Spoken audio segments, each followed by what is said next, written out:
नमस्कार। चलिए आज एक अनोखे सफर पर चलते हैं भारत के कुछ सबसे जरूरी और खूबसूरत जंगली इलाकों की सैर पर। हम सब मिलकर देखेंगे कि ये जगहें हमारे देश की कुदरती विरासत के लिए इतनी खास क्यों हैं। तो सबसे पहले एक बहुत ही बुनियादी सवाल से शुरू करते हैं। हम अक्सर वाइल्ड लाइफ सैंक्चुरी या वन्य जीव अभयारण्य शब्द सुनते हैं, पर इसका असली मतलब क्या है? क्या ये सिर्फ जंगल का एक टुकड़ा है? नहीं, ये उससे कहीं ज्यादा है। मतलब अगर आसान शब्दों में समझें तो अभयारण्य एक ऐसा इलाका है जिसे कानून के तहत सुरक्षा दी गई है।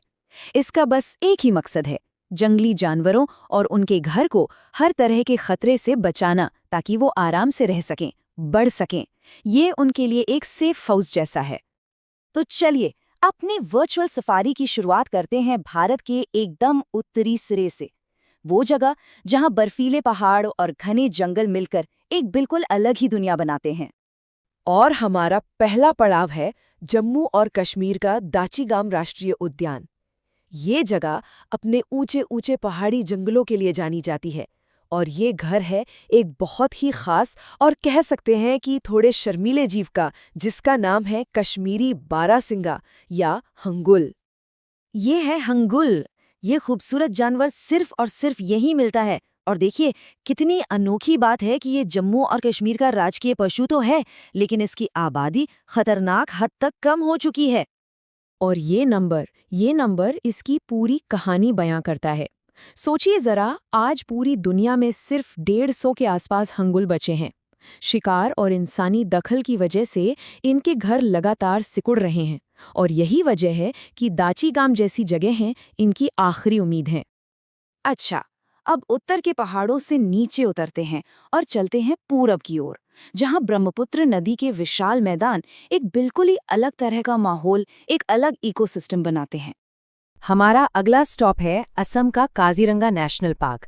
ये जगह अपनी दूर दूर तक फैली घास और दलदली जमीन के लिए पूरी दुनिया में फेमस है। और ये गढ़ है एक ऐसे विशाल जीव का जो देखने में किसी दूसरे युग का लगता है। जी हाँ, हम बात कर रहे हैं एक सींग वाले गैंडे की। काजीरंगा में दुनिया के 2/3 से ज्यादा भारतीय गैंडे रहते हैं, और ये कंजर्वेशन की एक जबरदस्त सक्सेस स्टोरी है। कुछ दशक पहले ये भी विलुप्त होने की कगार पर थे, पर आज इनकी स्थिति गंभीर संकट से बेहतर होकर सुभेद्य यानी वल्नरेबल हो गई है। जरा ये संख्या देखिए, 2613। ये सिर्फ एक नंबर नहीं है, ये सालों की कड़ी मेहनत का नतीजा है। ये दिखाता है कि अगर सही कोशिशें की जाएं तो क्या कुछ हासिल किया जा सकता है।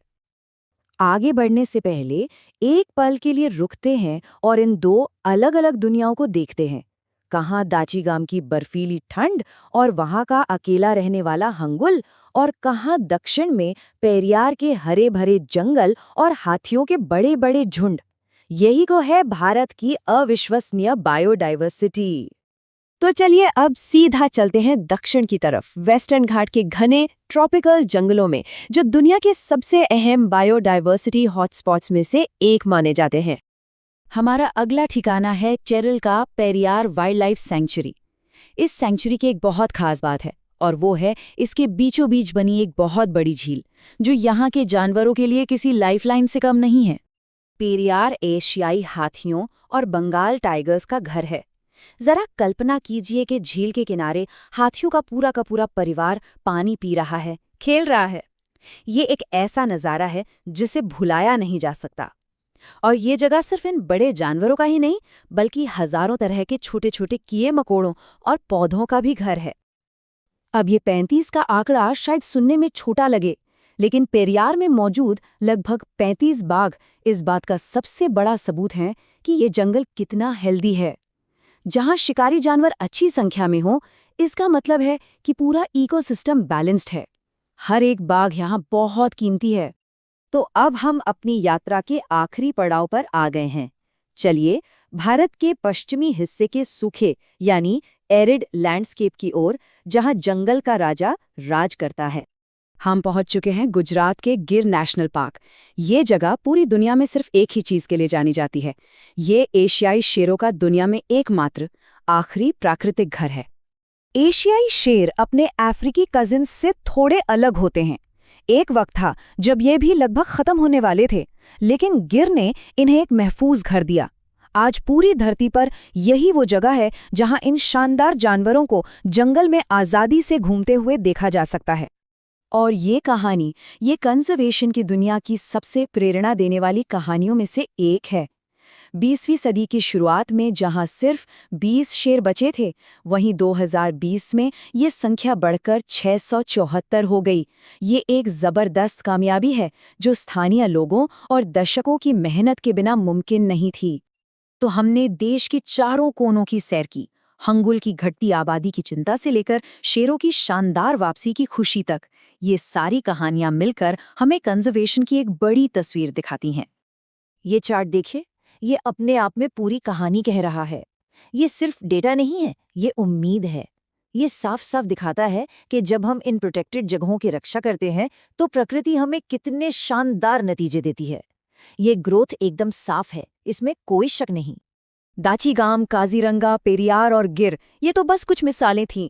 पूरे भारत में फैले 500 से ज्यादा अभयारण्यों का ये जो नेटवर्क है ना, ये हमारी बेशकीमती प्राकृतिक विरासत के लिए एक सुरक्षा कवच की तरह काम करता है।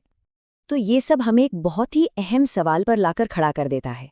ये तो हमने देख लिया कि ये अभयारण्य जानवरों के लिए कितने जरूरी हैं, पर सोचने वाली बात ये है कि इन अभयारण्यों को बढ़ते शहरीकरण, क्लाइमेट चेंज और दूसरे खतरों से कौन बचाएगा? इन जगहों का भविष्य दरअसल हम सब की मिलीजुली कोशिशों पर ही टिका है।